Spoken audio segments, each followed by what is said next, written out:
ये जो टीआरएफ आतंकी संगठन है, इसका आका कौन है? इसका आका है हाफिज सईद, क्योंकि हाफिज सईद लश्कर तैयबा का चीफ है और लश्कर का ही एक संगठन है टीआरएफ। इसलिए क्या एक बार में हाफिज का काम तमाम करने का सही वक्त है? और भारत के पास ऐसे बहुत से उपाय हैं, बहुत से तरीके, कुछ करने की जरूरत नहीं है। यहीं दिल्ली से केवल एक फैसला होगा और हाफिज पाकिस्तान में मारा जाएगा और कोई पता नहीं कर पाएगा कौन मार गया। अगली तस्वीर दिखाई, यह है MQ-9, फुल स्क्रीन लीजिए। MQ-9 predator drone. ये MQ-9 जो आप देख रहे हैं, इस MQ-9 में यह ताकत है कि ये यहां से जाएगा, ये पहुंचेगा पाकिस्तान और वहां जाकर हाफिज सईद को मारेगा और चुपचाप वापस आ जाएगा, किसी को पता नहीं चलेगा। यह ड्रोन अब तक बहुत से बड़े बड़े आतंकियों को ढेर कर चुका है। क्या अब MQ-9 चलाने का वक्त आ गया है? क्योंकि बेशक भारत ने भी इसे रखने के लिए नहीं खरीदा है, इस्तेमाल करने के लिए खरीदा है, तो आज नहीं कल इस्तेमाल तो होना है और यह है इस्तेमाल। Most wanted Hafiz Saeed killer drone के निशाने पर भारत ने अमेरिका के साथ MQ-9B हंटर किलर ड्रोन की डील कर ली है। हाफिज सईद को भी सोचना पड़ेगा, आज नहीं कल आ रहा है MQ-9। G20 के दौरान बाइडेन से मुलाकात हुई, उसमें डील हुई, 31 हथियारबंद MQ-9B Hunter killer drone Bharat लेगा। प्रीडेटर ड्रोन्स एक मानव रहित हवाई वाहन है, 40,000 फीट तक की ऊंचाई पर उड़ान भरते हुए पाकिस्तान में घुसेगा। MQ-1 सीरीज का ड्रोन है ये। इस ड्रोन पर मौसम का कोई असर नहीं, बर्फ गिर रही हो, तूफान आया हो, आंधी आया हो, 40,000 फीट पर पहुंचेगा पाकिस्तान में, 30 से 40 घंटे उड़ान भर के जा सकता है और वहां जाकर हाफिज सईद को नेस्तनाबूद कर सकता है। यह है ताकत इसके अंदर।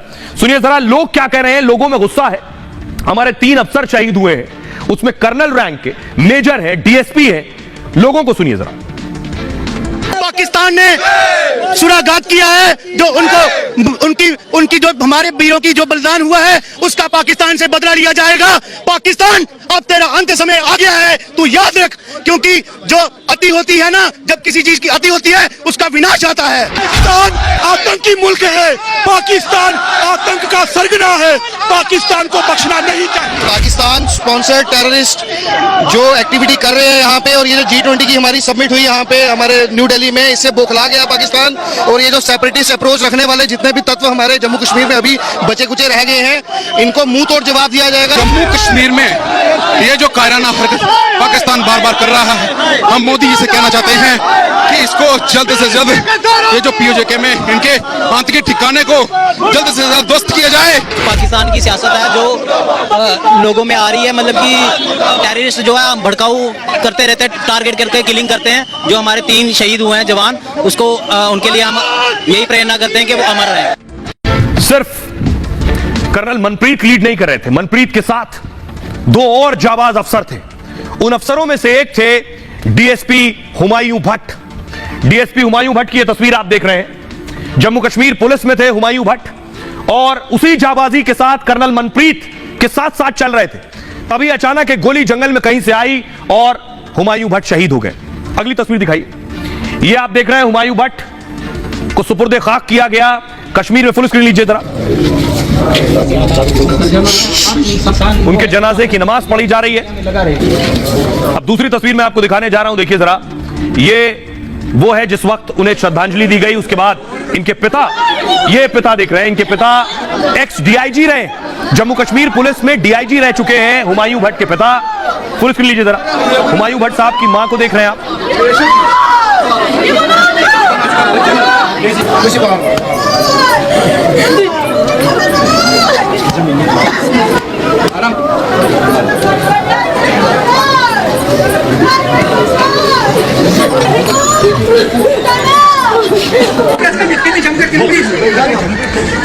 अब आपको बताता हूं, हुमायूं भट्ट अपने पीछे 2 महीने की एक बच्ची छोड़ गए।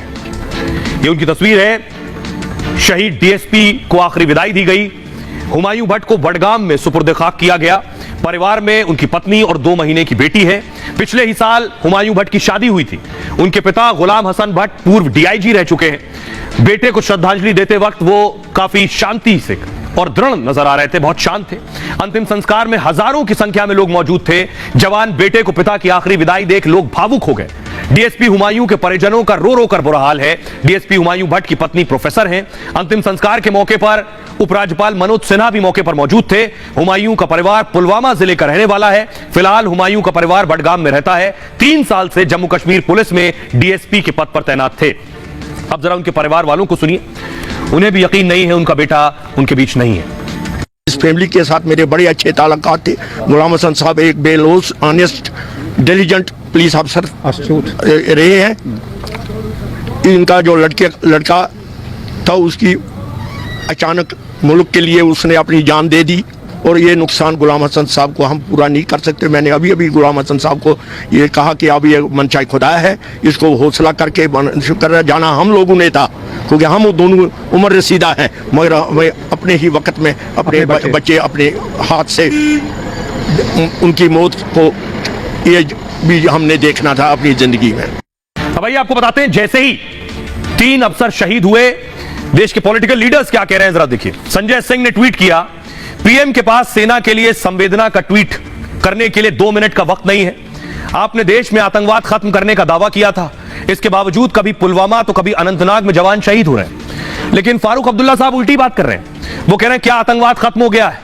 अब मुझे बताओ, क्या वाकई खत्म हो गया है? शांति लड़ाई से हासिल नहीं की जा सकती है, यह बातचीत से ही आ सकती है। अब अब्दुल्ला साहब को कोई बताए कि लड़ाई कौन कर रहा है, किस तरफ से हो रही है, और भारत ने कई बार बातचीत करने की कोशिश की। अनंतनाग के शहीदों को भावपूर्ण नमन। अखिलेश यादव ने लिखा, सभी देशवासियों से यह अपील है कि वो आतंकवाद के खत्म होने के झूठे सरकारी दावों के स्थान पर एकजुट होकर इसका सामना करें। शहनवाज हुसैन ने कहा, हमारे जवानों का बलिदान बेकार नहीं जाएगा, करारा जवाब दिया जाएगा, इसमें शामिल आतंकियों को कड़ी सजा दी जाएगी, हम इसमें शामिल आतंकवादियों को माफ नहीं करेंगे। सुनिए फारूक अब्दुल्ला क्या कह रहे हैं, केशव प्रसाद मौर्य क्या कह रहे हैं। मैं आपको ये बता दूं, लड़ाई से कोई मसला हल ना हुआ है। 4 जंगें पाकिस्तान ने की हैं, बॉर्डर वहीं पे खड़ा है, ये बंद नहीं होंगे। हम लोग बेवकूफ हैं अगर हम समझते हैं ये बंद होगा। हम जाने खोते जाएंगे, बातचीत के बगैर कोई रास्ता नहीं है। कोई भी आतंकवादी जहां भी छिपा होगा, हमारे सुरक्षा बल के, सेना के वीर बांकुरे उन्हें खोज निकालेंगे और उनको वहां भेजेंगे जहां उनको जाना चाहिए। हमारे शहीदों का जनाजा उठ रहा था, उस वक्त प्रधानमंत्री जश्न मना रहे थे। जिस वक्त भारत माता के वीर सपूतों के लिए मातम मनाया जा रहा था, उस वक्त भारतीय जनता पार्टी के कार्यालय में नरेंद्र मोदी जी, उनके कार्यकर्ता और उनके नेता मोदी के नारे लगाकर जुलूस निकाला। भारतीय सेना और जम्मू कश्मीर पुलिस ने चारों तरफ से आतंकवादियों की घेराबंदी कर दी है। आतंकवादियों ने जो जघन्य अपराध, जो पाप किया है, इसकी भारी कीमत इन आतंकवादियों को चुकानी